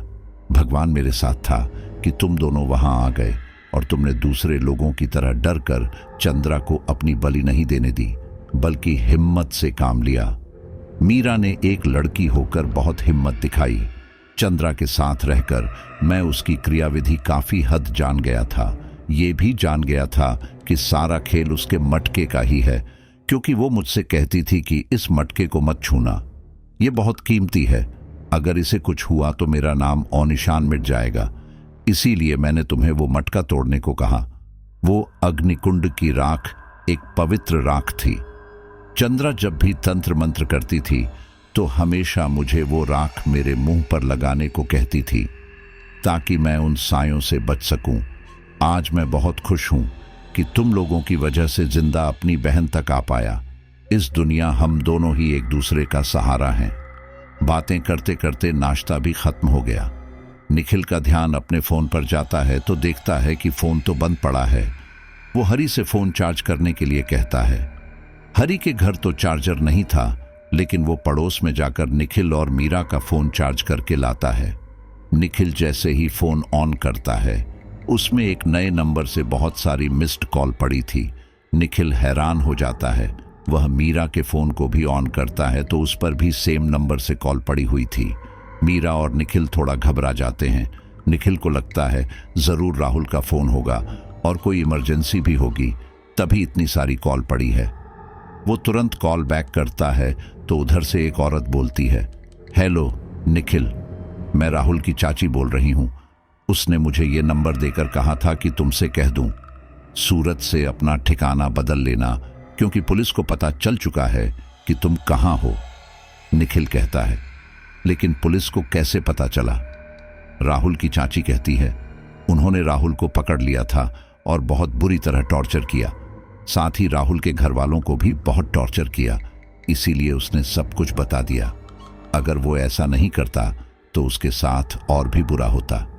ये सुनकर निखिल बहुत बुरी तरह घबरा जाता है और पूछता है, चाची और मेरी फैमिली, क्या मेरी फैमिली को भी पुलिस ने? राहुल की चाची कहती है, नहीं, तुम्हारी फैमिली को राहुल ने पहले ही मेरे गांव भेज दिया था। मेरा तुमसे बस इतना ही कहना है कि तुम सूरत मत जाना। जब मामला ठंडा हो जाएगा तो राहुल तुमसे खुद बात कर लेगा। निखिल पूछता है, अब कहाँ है राहुल? राहुल की चाची बताती है, अब वो ठीक है और अपने घर पर ही है, लेकिन उसके घर पर और फोन पर पुलिस की नजर बनी हुई है, इसीलिए तुम सतर्क रहना। इतना कहकर राहुल की चाची फोन रख देती है। निखिल मीरा को ये सारी बात बताता है। मीरा को भी राहुल के लिए बहुत बुरा लगता है। मीरा निखिल से कहती है, निखिल अब हम कहाँ जाएंगे? निखिल कहता है, हमें हरी को सब बता देना चाहिए, शायद वो ही हमारी मदद करेगा। निखिल हरी को अपनी सारी बातें बता देता है कि किस तरह वो घर से भागे हैं, जिसे सुनकर हरी मुस्कुराता है और कहता है, ये बात मैं पहले से ही जानता हूं। जब तुम दोनों को पहली बार साथ में देखा था तो तुम लोग कहीं से कहीं तक पति पत्नी नहीं लगे थे। अगर मीरा तुम्हारी पत्नी होती तो श्रृंगार की एक वस्तु तो पहनती, लेकिन ये तो मॉडर्न लड़कियों की तरह घूम रही थी। और दूसरी बात, चंद्रा तुम्हारे बारे में सब कुछ जान चुकी थी। वह अच्छे से जानती थी कि तुम दोनों पति पत्नी नहीं हो, और ये बात उसने मुझे भी बताई थी। निखिल अपनी नजरें चुराने लगता है। तभी हरि कहता है, निखिल तुम चिंता मत करो, तुम्हारा जब तक दिल करे तुम इसी गांव में मेरे घर में रहते रहो। मैं तुम्हें छोटा मोटा कोई काम दिला दूंगा, तुम अपना गुजारा करते रहना और जैसे ही तुम्हें लगे सब कुछ ठीक हो गया है तुम यहां से चले जाना, क्योंकि शायद गांव की जिंदगी तुमसे जी ना जाए, बहुत कठिन होती है ना। निखिल और मीरा यही करते हैं। वे इंतजार में थे कि कब राहुल का फोन आएगा और राहुल ये कहेगा कि अब सब कुछ सामान्य है। एक दूसरे से प्यार करना तो आसान होता है, लेकिन उसे निभा पाना बहुत ही कठिन होता है। आपने देखा ना कि किस तरह निखिल और मीरा की जिंदगी में परेशानियां आई, और प्यार की वो कहानी ही क्या जिसमें एडवेंचर ना हो। उनके प्यार के रास्ते में घर वाले और चंद्रा आई थी। निखिल और मीरा तो कभी कभी भगवान का शुक्रिया अदा करते हैं कि उनके साथ इतनी बड़ी घटना हो गई, क्योंकि अगर ये घटना ना होती तो वे लोग सूरत तक पहुंच चुके होते और कब के पुलिस के हाथ लग गए होते। इसलिए कहा जाता है कि भगवान जो करता है हमेशा सही करता है। तो साथियों, आज की कहानी यहीं पर कंप्लीट होती है और मुझे आप पर पूरा यकीन है कि आपको ये लव हॉरर से भरी हुई डरावनी कहानी काफ़ी पसंद आई होगी। मैं जानता हूं कि काफ़ी कम लोग होते हैं जो आखिर तक कहानी को सुन रहे होते हैं, लेकिन अगर आप आखिर तक कहानी को सुन रहे हैं तो फिर लिखिए, हम हैं मिस्टर एक्स की लॉयल फैमिली जो आखिर तक सुनते हैं पूरी स्टोरी। इससे मैं समझ जाऊंगा कि आपने स्टोरी को आखिर तक सुना है और अगली स्टोरी मैं आपका नाम जरूर लूंगा। चलिए अब हम अपने लॉयल दोस्तों के नाम ले लेते हैं। मिस्टर लोकेश यूपी, मनोज शाक्य, संजय मिश्रा सीतापुर, गुनगुन ठाकुर, महेंद्र सिंह गुजरात, शशि सिंह, दीपक एरंडे बंबई, बिलाल मोहम्मद, फरीद खान भरूच, शुभेंदु सिन्हा असम, सैयद रसूल बाबा कुरनूल, वैभव त्रिपाठी यूपी, माया नेपाल, विजय कुमार दिल्ली, डेविड, शिवम मिश्रा अप, धीरज कुमार नेपाल, ज्योति मस्तुड़ सांगली, अकबर बंबई। चलिए फिर बहुत बहुत धन्यवाद, मिलते हैं अगली स्टोरी पर।